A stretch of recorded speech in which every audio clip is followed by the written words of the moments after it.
Treneri, iš tikrųjų, tai kodėl yra toks rezultatas? Kodėl toks rezultatas, tai turbūt todėl, kad susitiko komanda, kuri pretenduoja į aukščiausias vietas ir mūsų komanda, kuri yra jauna ir kuri šiuo metu tik tobulėja ir ieško savo žaidimo. Ir kaip manot, kur čia problema, jūsų nuomonė? Iš tikrųjų, labai neblogai gynėmės pirmus 2 kėlinius ir kodėl pralošėm rungtynės, tai todėl, kad 3 kėlinį pradėjom tragiškai.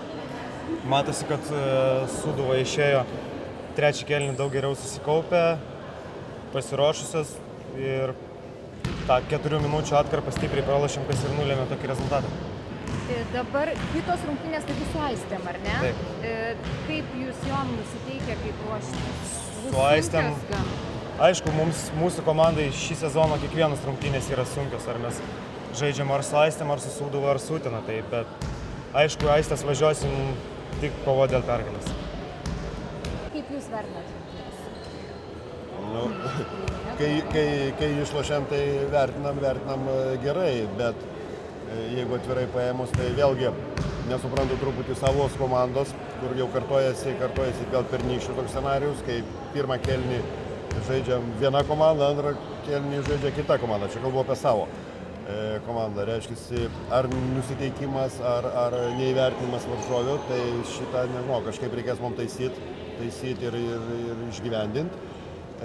Visumoje antrą pusę tai tikrai galiu pagirti savo merginas už tą kovą ir gynybą, ir tiek gynyboje, tiek puolime.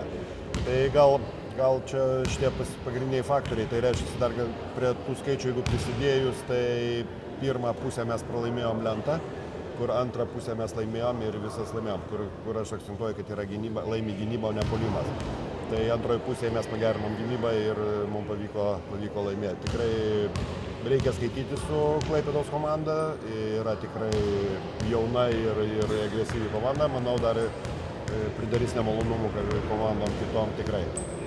Kas lėmė trenerį, tai jog 2 kėlinius Sūduvos komanda nekojo, o didžiosios pertraukos atsipūtų, ką pakeitė žaidime, ką pasakėt viso merginos? Nežinau, gal reikės žaidėjos paklausti, ką aš Rūbiniai pasakiau. Aišku, gal gerų žodžių labai daug nesakiau, bet turėjo pačios, jie yra profesionalės, turi pačios žaidėjos supras. Akcentavau, kad taip žaisti negalima, turim gynyboje nesatitvert, turim pasimplentą. Tuos visus elementus, ką mes dirbam treniruoti, tai reikia padaryti varžybų metu.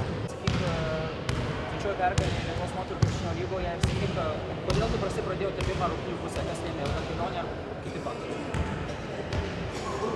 Pasikartosiu, kad treneris sakė, taip pat manau, kad lėmė kelionė, tikrai ilgai važiavom ir dar lėmė, manau, gal nusiteikimas kažkiek tai, bet daugiausiai lėmė, kad buvom lyg ir užmigusias, lyg ir atrodo, kad kovojame, bet atrodo, kad ne iki galo tiek, kiek reikėjo. Kaip treneris minėjo, po 2 kėlinių varžovės buvo pasiėmusios po mūsų krepšį 10 kamuolių. Tai tas ir turbūt lėmė tokį rezultatą lygų. O paskui po 2 kėlinių gavom nuo trenerio barti. Ir tada jis aiškiai pasakė, kad reikia gynyboje dirbti, atkovoti tos kamuolius, kuriuos neatkovojame. Ir manau, tas ir lėmė. Trumpai apie Fortūnos komandą, iš tikrųjų atjaunėjusi komanda, nukraujavusi, praradusi ne vieną lyderę. Kokį vaizdą paliko šiandien ši komanda? Fortūnos komanda tikrai kovinga, jaunas žaidėjas, ambicingas ir tikrai lengvai neatiduoda pergalės. Tikrai yra ką veikti ir po krepšiu ir gynėjas labai geras, tai tikrai labai yra ką veikti prieš.